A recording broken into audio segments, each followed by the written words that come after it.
Oke, di video kali ini aku akan bahas kenapa kelas ngoding itu sebenarnya nggak guna. Ya, dan ini kenyataan karena ini pengalaman pribadi, jadi aku nggak mulu-mulu kalau buat video karena ini pengalaman pribadi. Aku tuh nggak pernah ikut kelas ngoding.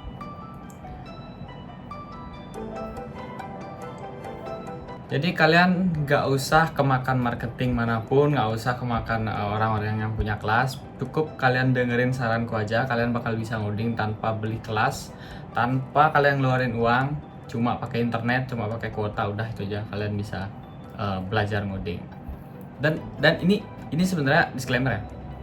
Aku kan emang beneran nggak pernah gitu make kelas-kelas online lah, kelas video atau YouTube, bahkan YouTube video aku nggak. Kenapa? Karena itu take long time untuk kalian belajar. Itu lama banget kalian belajar karena harus nonton dulu kan. Nah, dari saran-saran yang berikan nanti, jadi aku ada 8 saran. Jadi 8 saran ini bakal ngebantu kalian untuk ningkatin skill kalian ngoding tanpa ikut kelas, tanpa lihat YouTube bahkan. Kayak gitu. Dan ini udah aku terapin dan udah works. Ini udah benar-benar udah works. Oke, jadi langsung aja yang pertama itu apa? Yang pertama itu adalah pilih dulu bahasa pemrograman. Benar sekali. Masa iya nggak pilih bahasa pemrograman? Ya kan? Pilih dulu bahasa pemrograman. Misalkan kalian pengen PHP atau Python atau apa misalkan JavaScript. Ya udah kalian pilih dulu. Dan kalian fokus belajar itu satu aja, nggak usah lagi kalian tengok kanan kiri. Temennya belajar Python, bisa data science dia, belajar C++, dia bisa word game, anjir. Fokus dulu satu. Kalau kalian web programmer, kalian pelajarin JavaScript atau JavaScript PHP. Tapi JavaScript juga sekarang udah bisa jadi backend developer.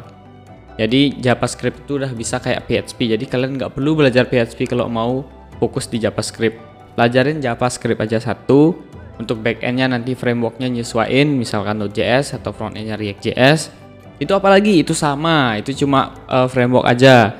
Jadi bahasanya tuh base-nya dulu dikuatin. Masalah framework itu tinggal copy paste dari Google bisa, dan ya baca-baca dikit. Kalau udah konsepnya udah tahu, masalah pelajarin framework tuh gampang banget, benar-benar gampang.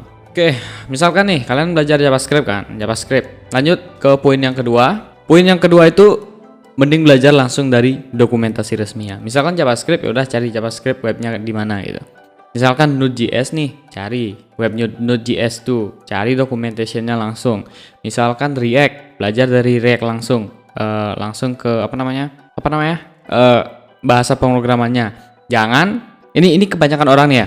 Kebanyakan orang baru belajar langsung pakai ChatGPT. Ngapain? ChatGPT itu kan cuma langsung ngasih summary-nya semua. Kalian belajar apa sih dari sana? Nggak ada. Mending kalian belajar langsung dari bawah.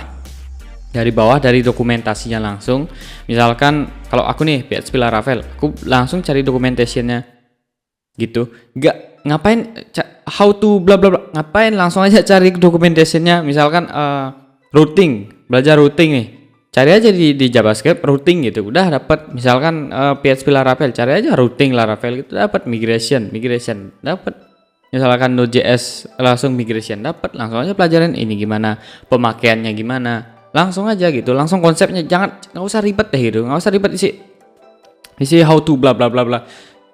Documentation aja langsung. Itu lebih paten, itu lebih pas, dan versioningnya juga penting. Karena kenapa? Karena kalau kalian misalkan nyari di artikel nih, Aku juga nyari di artikel, tapi aku filter dulu itu. Di artikel itu kadang-kadang versionnya ada yang beda kan. Ada yang versionnya udah lama, bahkan aku lihat di Stack Overflow 2011, anjir ini udah depreciated gitu. Ngapain itu, nggak usah. Jadi mending documentationnya versinya cari, jadi itu udah langsung ada gitu. Itu gampang banget. Mending versioning dari documentationnya. Oke, lanjut saran ketiga. Nah, tadi aku ngatain artikel, tapi sekarang sarannya adalah artikel. Kenapa artikel penting? Tapi disclaimer dulu, kalian harus filter, ingat. Harus filter. Misalnya nyari artikel how to bla bla bla, cari yang versionnya emang pas. Misalkan Laravel 11. Ya udah Laravel 11, Laravel 10, Laravel 10. Node.js, aku lupa Node.js, React 17 misalkan. React 17, ya udah cari React 17. How to create routing with React 17, cari aja langsung. How to create component with React 17, cari aja langsung kayak gitu. Jangan cari artikel asal-asalan, nanti ujung-ujungnya dapatnya version yang di bawah. Versian dapat yang di bawah, kalian running kalian nggak bisa, akhirnya sulit banget belajar dari dokumentasi artikel. Ya iyalah sulit lah, orang kalian versinya aja beda, gimana orang versi yang lawas sama versi yang sekarang tuh pasti beda kayak gitu. Anggaplah Laravel 5 sama Laravel 10 kan beda banget gitu. Nanti kadang-kadang tutorialnya masih ada Laravel 5. Ya aku ingat nih, dulu ada pas aku belum bisa ngoding nih, ada orang yang ya sok-sok bisa ngoding lah. Ya baru bisa routing gitu, baru bisa buat HTML pakai Bleed gitu, belum bisa integrasi sama API gitu. Udah. Pas itu Laravel udah Laravel 8, udah mau ke 9. Kalau saranku pelajarin Laravel 5 aja. Karena dokumentasinya banyak, karena tutorial banyak di Google. Ya emang bener sih, itu udah lawas, ngapain belajarin teknologi lawas itu loh. Itu ibarat kalian sekarang di web 2, kalian belajarnya web 1 gitu, ngapain gitu. Ya udah semuanya udah pakai database, kalian masih static page, masih pakai HTML biasa, masih satu landing page, ngapain gitu. Nggak perlu, itu udah lawas gitu. Mending langsung ke up to date gini aja belajarin, walaupun resource-nya terbatas, kan ada dokumentasinya aja pelajarin. Balik lagi ke poin 2 tadi, dokumentasi gitu. Jadi artikel tuh yang ngebantu kalau misalkan kalian dokumentasi nggak dapet. Jadi artikel gitu, biasanya artikel tuh juga jelasin step by stepnya kan, ini dapat dari mana. Tapi kalau misalkan kalian udah ngerti artikel konsepnya gimana, step by stepnya udah dapet, langsung pindah documentation, dapat semuanya, kalian combine, itu powerful. Oke, lanjut ke poin ke berapa nih?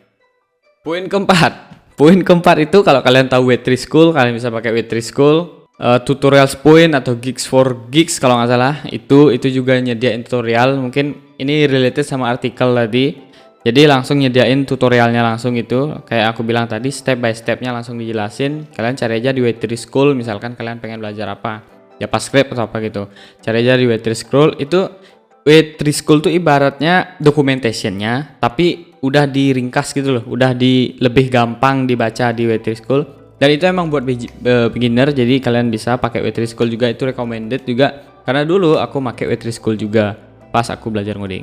Nah, ini yang paling penting, ini benar-benar aku terapin, benar-benar aku fokus nerapin ini.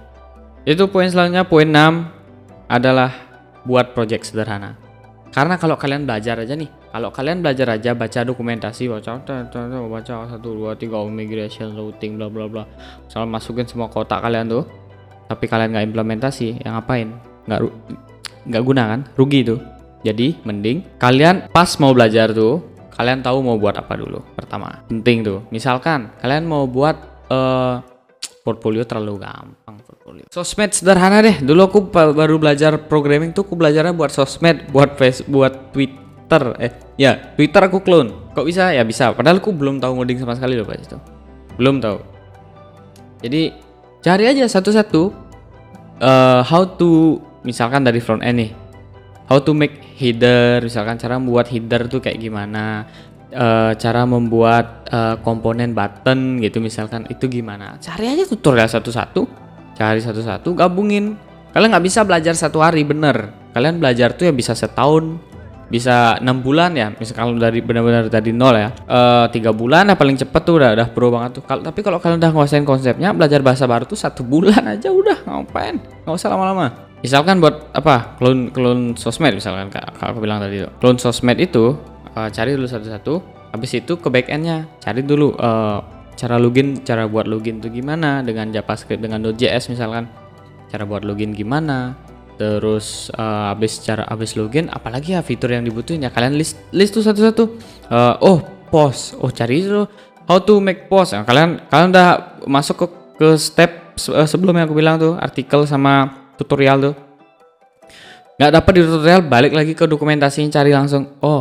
Cari login. Cara buat login tuh kayak gini. Ternyata kita pakai session tuh apa, yang ngerti, cari dokumentasi session Node.js.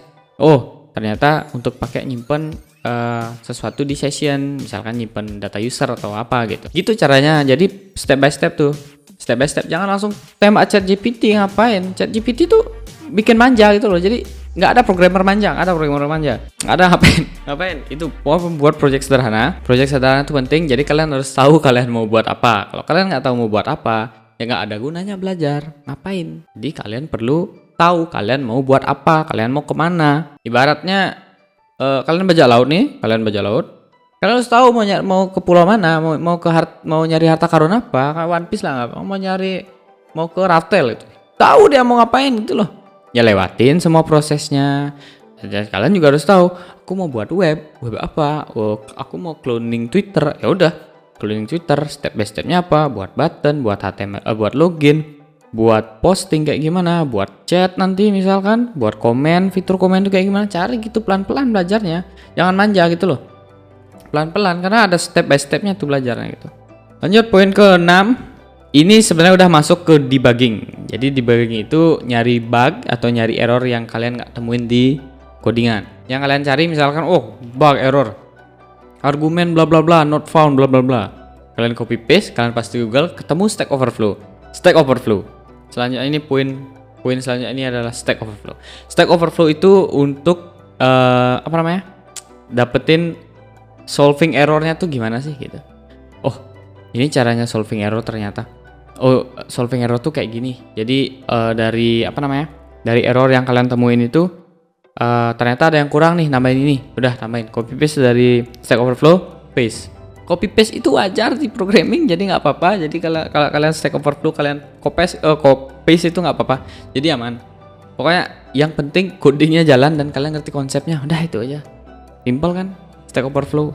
Selanjutnya kalau kalian misalkan udah ada di tahap bisa baca coding orang lain, itu udah powerful banget. Kenapa? Saat ini aku juga udah ada di tahap bisa baca, walaupun belum pro banget, tapi aku bisa baca coding orang lain dan aku implementasi. Maksudnya tuh gimana? Misalkan nih kalian mau integrasi Midtrans misalkan, Payment Gateway Indonesia misalkan, atau PayPal segala macam. Kalian udah install package-nya, terus kalian nggak perlu lagi ke dokumentasinya, cukup kalian masuk ke codingnya mereka, kalian baca gimana caranya make. Kalau kalian udah bisa itu, artinya kalian udah di tahap yang lebih di atas lagi daripada pemula-pemula lainnya gitu.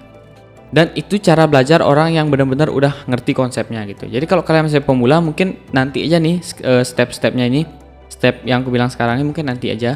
Tapi ini aku selipin juga, kenapa? Karena ini cara belajar orang yang benar-benar udah ngerti coding.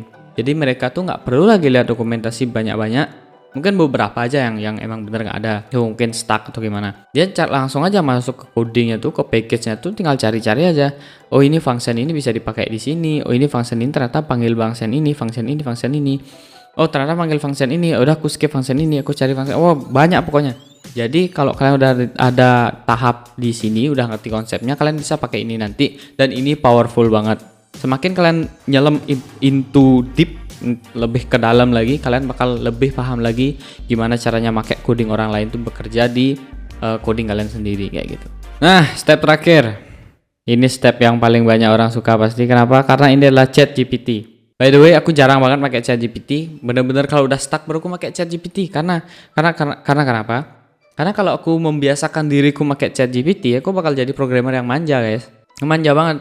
Ya nggak bisa, misalkan aku cari-cari aja dulu gitu loh. Masih ada waktu nih. Oh yaudah cari-cari aja dulu. Karena di saat mencari itu kadang-kadang nemu juga pengetahuan yang lainnya, ngerti nggak? Nyari apa misalkan nyari error ini, ternyata ketemu lagi nih metode yang lainnya. Oh ini bisa diimplementasi ke sini gitu. Ini kuncinya baca gitu. Jangan ChatGPT copy paste langsung. Dapat jawabannya copy langsung, error ini kok nggak bisa ya, kalian nggak ngerti konsepnya gimana, udah error salahin ChatGPT lagi.